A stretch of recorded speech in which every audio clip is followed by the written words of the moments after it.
네, 정치권의 흐름 짚어주실 네 분 자리에 모셨습니다. 현경병 성균관대 초빙 교수, 민영삼 사회통합전력연구원장, 황장수 미래경영연구소장, 유용하 정치평론가 나오셨습니다. 어서 오십시오. 안녕하십니까.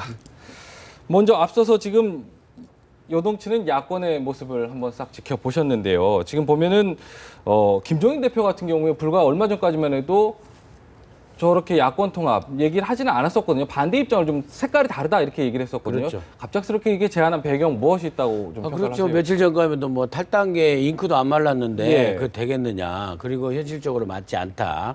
그러시다가 갑자기 이제 그리고 현실적으로 이 물리적으로 불가능합니다. 당대당 통합은 네. 총선 전에 네네. 양당이 무슨 통합 수행기구를 아무리 만들어서 하더라도 시기적으로 40일 앞두고 3월 24일 날 25일 날 등록을 하기 때문에 예. 단일번호로 등록을 할 수 없는 상황이 되는데도 그걸 알면서도 김종인 대표께서 그걸 선언하신 것은 네. 결국에 정치적 의도가 다분히 있는 거죠. 그래서 네. 제가 일단 간단하게 제가 보기에는 우선 당 내부 더불어민주당에서의 강경파들이 계속 필리버스터의 중단에 대한 그런 반대 목소리가 워낙 강하고 네. 앞으로 행보에 있어서 완전히 김종인 대표가 그 주도권을 행사해서 다 잡아가는 내부 단속력이 충분히 있는 거고 예. 그다음에 외부로는 단속력이 굉장히 복잡하게 지금 얽혀져 버렸는데 네. 결국에는 이제 국민의당의 교란용 네. 그러면서 국민의당을 완전히 그 고사 작전으로 예. 들어가는 고도의 정치적 어떤 그 판단에서 나온 네. 제안이 아닌가 일단 이렇게 보입니다. 그러니까요. 이 모든 그동안의 이야기들이 사실 김종인 대표의 야권 통합 얘기로 싹 묻혀버렸습니다. 이게 보면은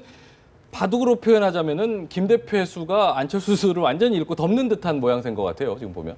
뭐 보기에 따라서는 좀 과한 표현일 수는 있겠습니다만은 뭐 스나비 차원에서 네. 여야 간의 정치권 전반을 다 덮어버렸죠. 네, 네. 사실은 그 여당은 여당대로 살생부 파동으로 인해서 네. 상당히 뜨거웠었는데 네. 여론이 주목해서 밀렸지 않습니까? 그리고 또 필리버스터 전국이 있었는데 네. 뭐 본회의 열려서 법안 통과되고 처리되자마자 묻혀버렸고 예. 또 뭐 다른 현안들 특히 국민의당 입장에서는 네. 박지원 의원과 동교동계가 입당을 해서 네. 한번 그 나름 이벤트 호남의 아닙니까? 판도 짜고 예. 며칠 전부터 준비한 이벤트거든요. 그렇죠. 그게. 예. 근데 그게 다 묻혀버린 거죠. 네네. 사실 뭐 그런 현상학적인 부분도 있지만은 네네.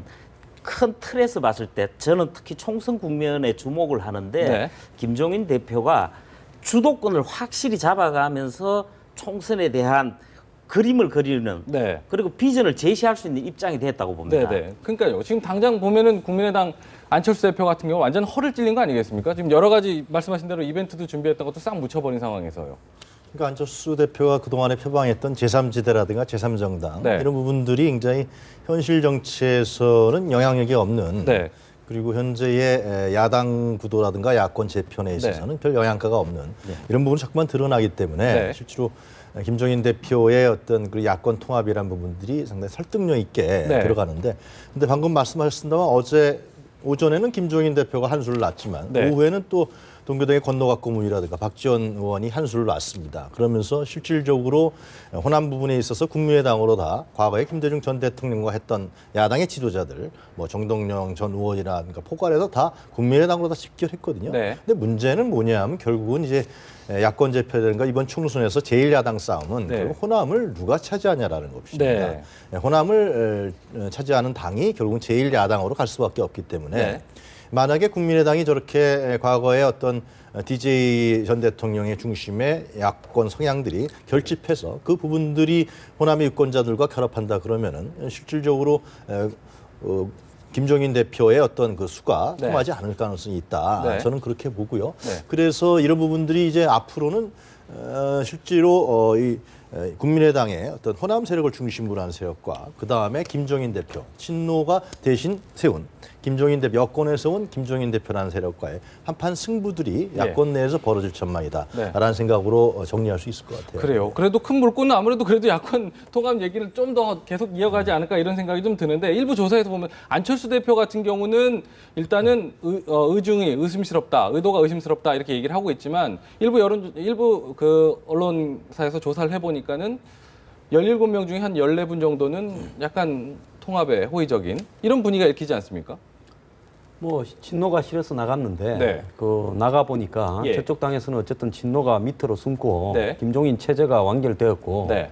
또 이쪽 당은 국민의당은 지지율이 안 올라가서 네. 이 당선이 어렵게 되었으니까 네. 결국은 저분들은 돌아올 명분이 다 있는 거죠. 네, 그래서 네. 바다만 주고 공천만 준다 하면 뭐 거의 다 돌아올 거라고 봅니다. 네, 네. 여기서 중요한 것은 네. 제가 볼 때 김종인 대표가 나름대로 겉으로 보이는 것 외에 네.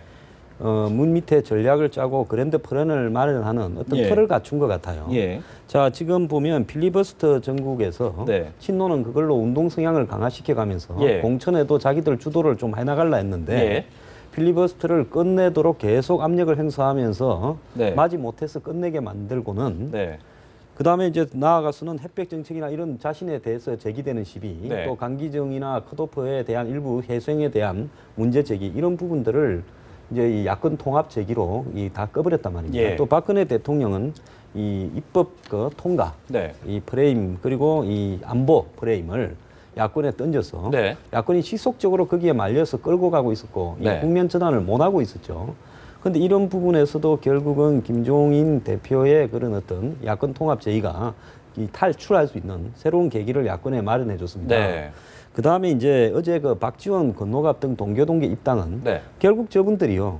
야권 통합은 이제 어쨌든 된다고 보고 아, 예. 기왕이면 자신들이 그 안철수 당에 들어가서 아, 예. 그 당을 더민주화의 야권 통합에 일조를 함으로써 아, 예, 예. 자신들이 좀 잘못 판단했거나 여태까지 어떤 놓친 실책을 네. 야권 대통합이라는 명분으로 만회하려고 네, 네. 어제 들어갔다고 봅니다. 예. 그게 지금 안철수 의원의 교섭단체 이루어주려고 갔다고는 안 봐요. 예. 또 안철수 의원은 이 필리버스터 전국에 본인이 가덕이나 그 수가 없는데 끌려가는 양상에서 지지율도 떨어져서 예. 사실은 어제부터 이제 바닥 굵기 작전으로 지하철도 타고 뭘 좀 해보려고 이러는데 지금 이게 딱 나타나면서 안철수 의원이 지금 뭐 하고 다니는 일들이 상당히 무의미해졌다고 보는데요. 예.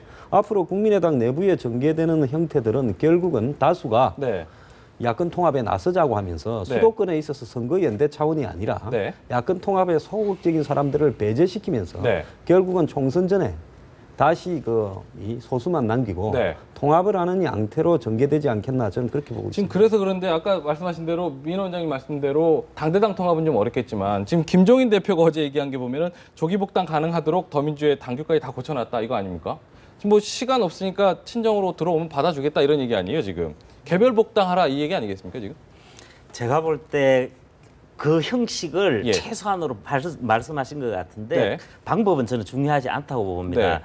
사실 총선 연대가 가능하거든요. 예. 큰 틀에서. 예. 그리고 작은 형태로 중간 형태죠. 네. 중간 형태로는 후보 단일화가 있을 것이고 예. 그리고 지금 말씀하신 대로 현역 의원들을 중심으로 해서 얼마든지 와라 네. 받아주겠다 뭐 네. 그런 차원의 그림을 제시한 것 같은데 예. 사실 그 의원들 입장에서는 가장 관심을 가지고 있는 것이 네. 자신으로의 후보 단일화일 겁니다. 네, 네. 자신은 지역구에 공천이 되어서 그렇죠. 당선이 되는 걸 거란 예. 말입니다. 그런데 이런 대목에서는 사실 국민의당에서도 안철수 대표를 빼고 나면 나머지 분들도 거의 입장이 같습니다. 네. 천정배 대표나 그 김한길 상임 공선대위원장의 입장도 제가 볼 때 다르지 않거든요. 네. 이분들도 지역구에서는 천정배 대표 같은 경우는 양양자 전 삼성전자 상무를 그렇죠. 상대를 해서 치열하게 해야 될 겁니다. 아마도. 예. 그리고 김한길 그 상임 선대위원장의 경우도 광진갑 서울 광진갑 지역에 더민주 후보하고 갈라지게 돼 있고 지금 그렇죠. 여론조사도 상당히 만만치 않은 걸로 알고 있습니다. 네. 다른 분들도 다 똑같습니다. 네, 네. 그리고 더민주 입장에서도 전반적으로 보면 19대 총선을 보면은 10%밖에 차이가 안 난 그 네. 이내로 난 곳이 한 70곳이 넘거든요. 예. 이런 상황에서 보자면은 접전 지역이 워낙 많기 때문에 네. 현역 의원들을 중심으로 한 현실적 욕구가 다분히 반영되게 돼 네. 있다는 거죠. 네. 그러니까 어찌됐든 간에 돌아오라 한다고 이렇게 열어놨다 해도 돌아오는 것 자체도 사실은 좀 쉽지 않은 선택일 거 아니에요. 돌아올 수 있겠습니까? 국민을 두 번 우롱하는 거죠. 그렇죠. 결국에는 아침에 그 조간 신문들의 뭐 사설에도 네. 다 나와 있고 하는데 아니 지금 탈당하신 분들이나 다시 오라고 하신 분이나 네. 또 들어가려고 하신 분들이나 예. 다 똑같다고 보면 그 계산에서 탈당하신 분들 네. 보면은요. 자 명분이 뭐였어요? 친노 패권 세력을 갖다가 타파한다. 네. 낡은 진보를 타파한다. 네. 그다음에 그 양당의 그 패권적인 양당 구도를 타파한다 했지 않습니까? 예. 셋 중에 하나라도 해결됐습니까? 네. 친노 패권 세력이요? 네. 문재인 대표만 저기 물러나셨지. 네. 지금 수도권에 30명 그대로 있습니다. 네. 도로 가셔봤자 도로 친노당이에요. 네. 제가 보기에는 네. 일테면은 그런 측면에서 정신 차려야지. 본인 배지 달려고 다시 들어가요? 네. 국민들이 오히려요 이럴 때일수록 안철수 의원이 네. 죽어도 혼자 죽겠다라고 안철수 의원은 끝까지 버텨야 살아남지. 예. 안철수 의원이 그러면 같이 그 야권 통합이라는 명목에 같이 들어간다면 들어가도 안철수 의원은 죽고 네. 버텨도 이제 버텨서 죽으나 가서 죽으나 똑같은데 버텨봐야죠 일정이면. 네. 네. 그런 측면에서 명분이 사라지지 않는 측면에서 하는 건데 네. 제가 생각할 때 문제는 네. 지금 얘기 나오는 게 국민의당 일부에서 예. 이 상당히 사전 교감이 있었다 보니까 더불어당의 어떤 인사하고 국민의당 인사하고 교감이 있었다고 하는데 네. 정말 이런 얘기가 김종인 대표가 국민의당의 어떤 인사들과 접촉한 결과에서 치고 나온 카드라고 그러면은 예. 정말 밀시 정치고 예. 정말 야합 정치죠. 예. 예, 그런 비판이 국민들이 나중에 알게 되면 나름대로 또 심판을 할 겁니다. 어떻게 평가하세요? 이거 현실적으로 불가능한 부분인데 당대당 통합이라는 네. 것은 결국은 이제 국민의당하고 더불어민주당의 최종 승부는 좀 전에 말씀드린 호남분이 있고 예. 호남분이 그 다음에는 수도권에서 어떻게 후보 단일화해야 하는 싸움입니다. 예. 그 부분을 김종인 대표가 먼저 치고 나온 것이죠. 예. 거기에 대한 헤게모니를 장악하기 위해서 네. 후보 단일화하고 연대할 때는 결국은 어떤 세력이 어떤 당이 좀 더 힘을 갖고 있냐 이 싸움이기 때문에 네, 그런 네. 부분에 대한 공격을 실제로 김종인 대표 먼저 한 것이고 예. 지금 수도권 후보 중에서는 아무래도 더불어민주당 후보들이 훨씬 더 좀 현역 의원들도 많고 네, 네. 좀 더 그 지역에 기반을 갖고 있는 사람도 더 많습니다. 네, 네. 그러한 유리한 점을 활용해서 네. 그 지역에서의 후보 단일화나 연대 싸움을 좀 더 효과적으로 공략하겠다. 네. 뭐 이런 정치적 수라고 보는 것이 전 네, 네. 타당하고 생각되는데요. 그런데 이제 김종인 대표가 간과하는 부분들은 결국은 역대 모든 총선을 봤을 때 이 호남 세력을 야권은 정통적 기반층이 호남입니다. 네, 네. 호남층을 어떻게 장악하냐가 가장 큽니다. 왜냐하면은 네. 호남 전남과 전북을 장악하면 그 영향력이 결국 수도권으로 오거든요. 예. 수도권의 중요한 지역은 대부분 다 20%, 30%, 많으면 네. 40%까지. 관악 같은 경우는 이 호남 유권자들이 있고 그들은 대부분 다 전략적 투표, 그리고 통일적 투표를 한단 말이죠. 이런 부분들에 대한 관건이 있거든요. 예. 그래서 저는 후보 단일화 과정에서 네. 이러한 김종인 대표의 어떤 정치적인 메시지 이런 부분들보다도 예. 결국은 어느 세력이 국민의당과 더불어민주당 어느 세력이 호남 유권자가 지지자층들과 결합하느냐 예. 이 문제가 가장 큰 관건이 될 거라고 저는 생각이 들어요. 알겠습니다. 지금 이런 상황에서 여당의 반응이 좀 나온 게 있는데요. 여당 반응 한번 잠깐 보고 대답 이어가겠습니다. 정치 구태가 다시 또 살아나는 거죠. 더불어민주당 김종인 대표가 오늘 야권의 통합을 제의했다고 합니다. 야권의 야합은 정당 정치의 기본을 무시한 오직 선거만을 위한 권력용 연대일 뿐입니다. 오로지 총선에서 승리해서 의석을 나눠 먹겠다는 식의 국민 기만 행위일 뿐입니다. 정정당당한 경쟁이 아닌 비겁한 선거용 꼼수일 뿐입니다. 새누리당 반응 뭐 불륜 정치라고도 얘기를 하는데 뻔한 반응이겠죠, 사실. 새누리당은 이럴 때 가만히 있는 게 네. 자신들에 더 유리할 거예요. 아, 네, 말을 하면 할수록요. 새누리당이 저러는 거 보니까 예. 야권 단일화 해야 되겠다라는 식으로 야당의 지지자들이 더 뭉칠 수 있죠. 예. 그래서 지금 이 돌아가는 양상의 중요한 거는 이 정치에서의 명분이라는 건 이거 옳은 게 절대 아닙니다는 네. 전제하에 말합니다. 네. 원래부터 있는 게 아니라 네. 그때 정치인의 필요에 따라 만들어지는 게 정치에서의 명분이고요. 또 국민들 또한요. 정의롭고 원칙을 따지기보다는 정치인들이 만든 명분에 거의 놀아나고 있죠. 미국 대선도 그렇고 지금 전 세계 정치가 그래요. 옳은 건 아니지만 현실이 그렇다는 거죠. 네, 그래서 지금 야권 지지자들 같은 경우에는 네. 어떤 행태로든 뭉쳐가지고 뭐 지금 새누리당만 이기면 된다. 네. 이런데 맹올대에 가는 겁니다. 그런데 그걸 점점 더 이렇게 호남부터 움직여 갈 거예요. 네. 그러면 이 호남이 움직여서 네. 그래도 하나로 뭉쳐야 된다라고 결론이 나버리면요. 네. 그 다음에 명분이라는 거는 뭐 그냥 갖다 붙이면 명분이 되는 겁니다.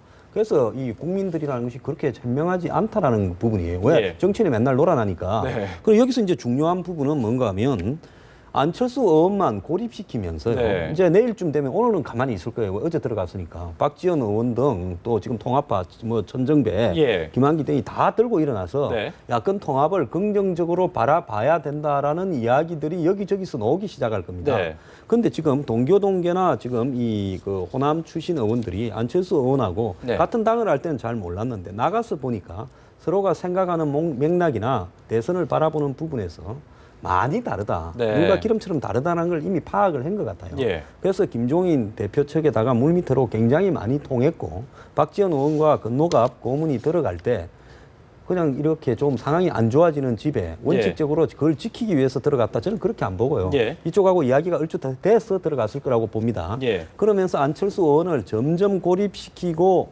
명분에서 밀리도록 만들어서 마치 반통합주의자처럼 만들어갈 거예요. 야권 네. 연대 반환은. 그래서 최종적으로 안철수 의원 보고 이 네. 야권 통합에 나서라 했을 때 안 의원이 거부했을 때는 네. 안 의원이 도대체 야권 통합에 이 어떤 그게 없기 때문에 예. 의지가 없기 때문에 우리는 어쩔 수 없이 야권 통합을 우리끼리라도 나가서 하겠다라고 이런 식으로 가게 될 것 같습니다. 돌아가는 모양새가 보니까요. 그리고 정치라는 거는 네. 뭐 예비 후보 뭐 수백 명을 모집해놨고 이게 중요한 게 아니고 현역 몇 명이 움직여버리고 유명한 정치인 몇 명이 움직여버리면 예. 나머지 무명한 예비 후보들은 그냥 넉넉고 네. 당했다라고 바라볼 수밖에 없는 처지가 돼 갈 거예요. 예. 지금 그런 식으로 가는 쪽으로 이미 이 작업이 진행된 것 같고 네. 이런 양상 속에서 안철수 의원이 할 수 있는 행태는 매우 어려운데 네. 이걸 위해서 며칠 전에 한번 보세요. 김한길 의원이 자기 지역 광진갑에 문공천을 해달라. 또 천정배 수도권 이러면서 이런 부분들이 진행이 되었고 또 천정배 의원 지역구에 양양자를 공천한 부분 네. 이런 부분들이 결국은 압박이 해유가 서로 간에 왔다 갔다 한 겁니다.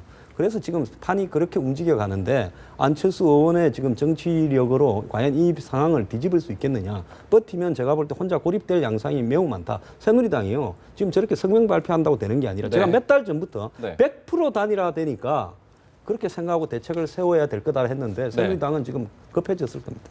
그 몇몇 정치인들이 물론 중요한 역할을 하는 건 사실이지만은 지금의 야당의 분열 부분들을 예를 들면 문재인 대표하고 문재인 전 대표하고 안철수 대표가 대립했기 때문에 이것이 네. 분열했다. 이렇게 보는 시각보다도 네. 결국은 기존의 야권 지지자층들을 호남이라든가 또 일부 개혁적인 세력들 이런 부분들을 친노 세력들이 주저앉지 못하면서 실제로 당을 독단적으로 움직였다. 이런 부분들이 중요한 분열 요인 중에 하나가 아니었습니까? 예. 그렇기 때문에 네. 당이 다시 합친다. 네. 후보 단일화 한다는 문제는 이러한 문제들이 해결돼야 됩니다. 그리고 네. 두 번째 해결될 문제는 뭐냐면 단일화라는 것은 명분은 뭐냐면 결국 박근혜 정부에 대한 야권 지지자들의 대항의 총결입니다. 네. 그러니까 박근혜 정부가 예를 들면 좀 더 중도적이고 외연적이고 좀 더 화합적인 이러한 정책을 폈다면은 야권 단일화 얘기는 제가 보기에는 안 나올 거라고 네. 생각이 돼요. 그런데 박근혜 정부를 견제해야 되는데 네.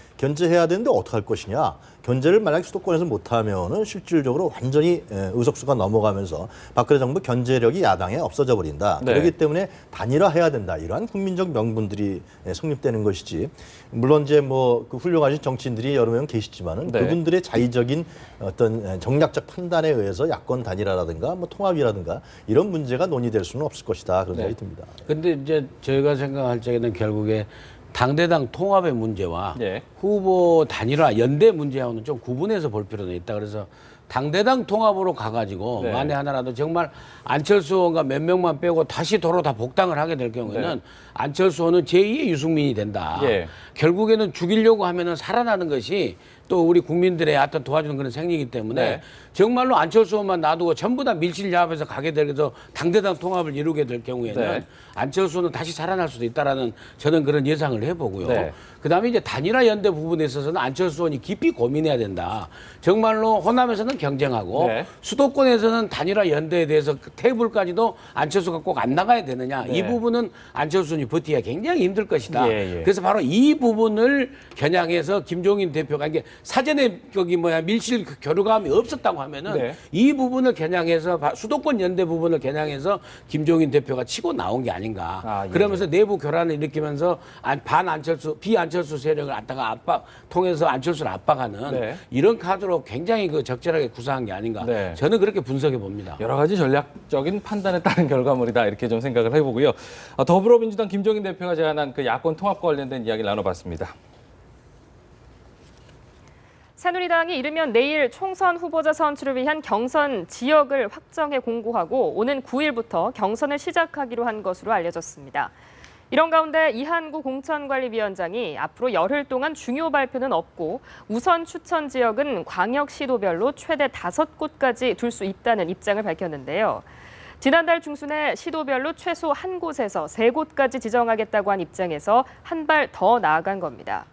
그동안 상향식 공천을 강조해왔던 김무성 대표의 반발이 예상되는데요. 최근 김 대표와 이 위원장 사이 갈등의 무게중심이 이 위원장 쪽으로 넘어갔다는 평가가 나오는 상황에서 이 위원장이 본격적인 전략 공천에 물꼬를 틀었다는 분석이 나오고 있습니다. 네, 새누리당 상황을 좀 살펴보겠습니다. 지금 보면요, 지금 아무래도 허승한 앵커가 말했지만 한쪽으로 완전 기운 상황에서 세게 좀 이한구 공관위원장이 밀어붙이는 상황인 거죠, 지금 보면. 뭐 당연히 이전부터 그런 상황이었습니다. 네. 그런데 살생부 파동이 생기면서 확실하게 정리가 돼버린 겁니다. 예. 김무성 대표가 이제 명분도 없습니다. 네. 그리고 이제 실질적으로 이한구 공관위원장이 형식상의 권한에서 실질적인 것까지 이제 다 가지게 된 거죠. 다 네. 가지게 된 것이고, 그리고 이제 지금 본격적으로 전략 공천, 흔히 우리는 새누리당 차원에서는 우선 추천 지역이라는 그렇죠. 이름으로 해서 사용을 하고 있습니다만은 예. 단수 추천이라는 방식과 더불어서 진행을 할 텐데 네. 원래 처음에는 시도별로 하나 내지 3곳 해가지고 그렇죠. 많게는 한 49곳까지 가능하다. 뭐 그랬죠. 이런 정도 선에서 했는데 지금은 이제 5곳까지 보겠다 이렇게 한 거란 말입니다. 사실 지금 야당이 저런 통합의 움직임을 보이면서 여권은 현역 물갈이 교체 압박이 훨씬 강해지는 거죠. 네. 이 부분은 이한구 위원장한테는 당연히 명분이 될 거 아닙니까? 아, 예. 그리고 사실 가장 타겟이 대구 경북일 텐데 그렇죠. 대구를 중심으로 한 영남인데 네. 대구가 사실은 19대 때도 네. 12석 중에서 7명이 교체가 돼서 초선입니다, 지금. 네. 아니, 지난번 이한구 위원장이 말씀하셨지만은 예. 아니, 12명 중에 6명을 교체하는 것 정도가 뭐 무슨 그렇죠. 물갈이냐고 예.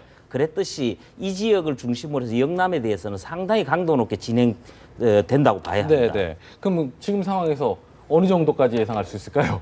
말씀하신 대로 6명 고작 그거 뭐 이렇게 얘기를 했는데. 근데 결국에는 그 당 정강 정책이 위배되고 네. 여러 가지 기준들이 새로 이렇게 설정되고 있기 때문에 네.